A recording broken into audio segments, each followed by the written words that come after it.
So first topic we will be covering would be compound lifts versus isolated lifts. Now the thing is, we can start with the workouts, we can start with the tutorials, we can start with the correcting your form, increasing the repetitions. But before starting that all, I want you to understand and choose what fits you best.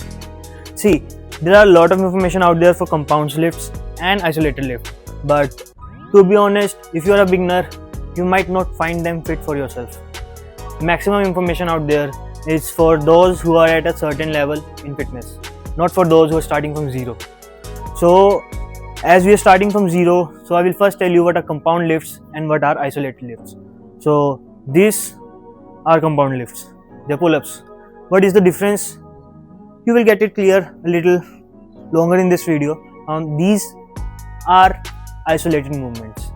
So one thing you can notice here is the amount of muscle groups involved in a particular exercise. Like for pull-ups, we have lats, we have upper back, lower back, our trapezium, our shoulders, our biceps. And in this exercise, this is majorly biceps. Different muscle groups of biceps, definitely, but a single muscle group, biceps. Here we have back, we also have our core engaged, we have our shoulder engaged, we have biceps engaged. Now what is the major difference in this both? So if you want to focus on gaining strength, compound, most probably compound is the best fit for you. Although your anatomy and your body structure, your diet do depends or affect the thing which will suit you better, but majorly compound lifts are to increase your strength, and isometric is to cover that gap between the muscles. Like we generally are dominant by one hand, either left or right. So if you're dominant by right, your right hand is always stronger than your left hand. If you're dominant by left, your left hand is stronger than right hand. So now you have to cover that gap.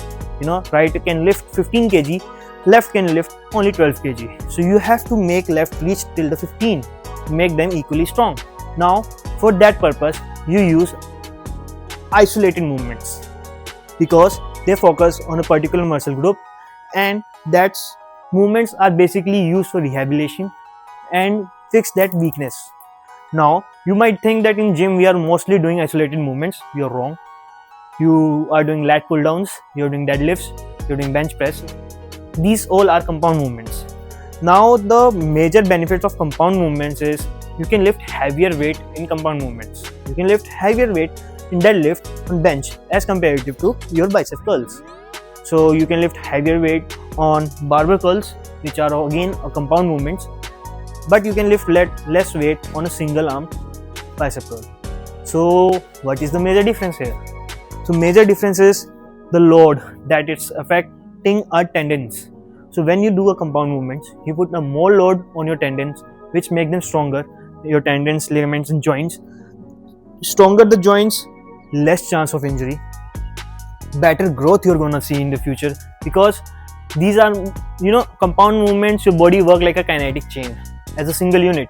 Multiple muscles are involved, heavier the load, more tendons, which increase the collagen synthesis, which is again a in-depth topic. We will covering that in some other videos, and improving the chances of your performance and decreasing the chances of your injuries. Whereas in isolated movements, if you are lifting heavy weights, again you are training your tendons. I'm not saying you're not training your tendons, but the chances of injury of lifting the heavier load on an isolated movements increases drastically because you're using a single muscle group. So now the question is, should I just do the compound movements or should I just do the isolated movements? So the perfect answer is you should find where you fit perfectly. For my suggestion, if you are a beginner, you should start with compound movements. You will gain that muscle mind connection, you will gain that strength, you will gain that tendon and ligament strength, the joint strength that would cause you less pain in the gym. The joint pains that usually your friend going to gym is facing is because he has not taken care of that joints. So you should start with compound movements. You should find which arm and which muscle is weak. Like for me, my chest is weak, so I will have to work on an isolated movement for chest particularly. And now you're thinking that in gym we are doing isolated focus workout, so that reason is being maximum.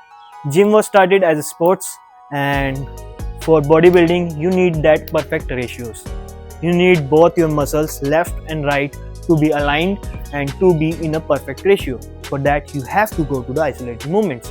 But if your goal is for fitness, gaining strength, and over the period gaining an aesthetic, you get to start with your compound movements, work on them, become stronger in your compound movements, then move to the isometric movements. The best path is, if you are complete beginner starting from zero, start with compound movements. Now you have reached a certain level, you can do certain amount of pull-ups, certain amount of push-ups, that's body weight I'm talking, certain amount of reps on bench, certain amount of reps on your lat pull down.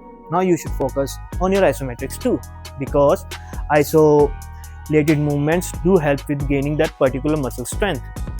So now I have to lose weight. What should I do? Should I do more reps on the isolated movements, or should I start with the compound movements? So technically, if you are going calorie deficient, compound movements are more beneficial for you because they involves multiple muscle groups, more muscles, more burning of calories. But if you are going with isolated movements, completely isolated movements, you're gonna burn less calories. No matter you're increasing the reps or not, in the same intensity, compound movements are gonna give you a little bit better upper hand as compared to isometric. But it again depends on your goals. So that's enough for your compound and isolated movements. And one shortcut, compound movements do increase your testosterone levels.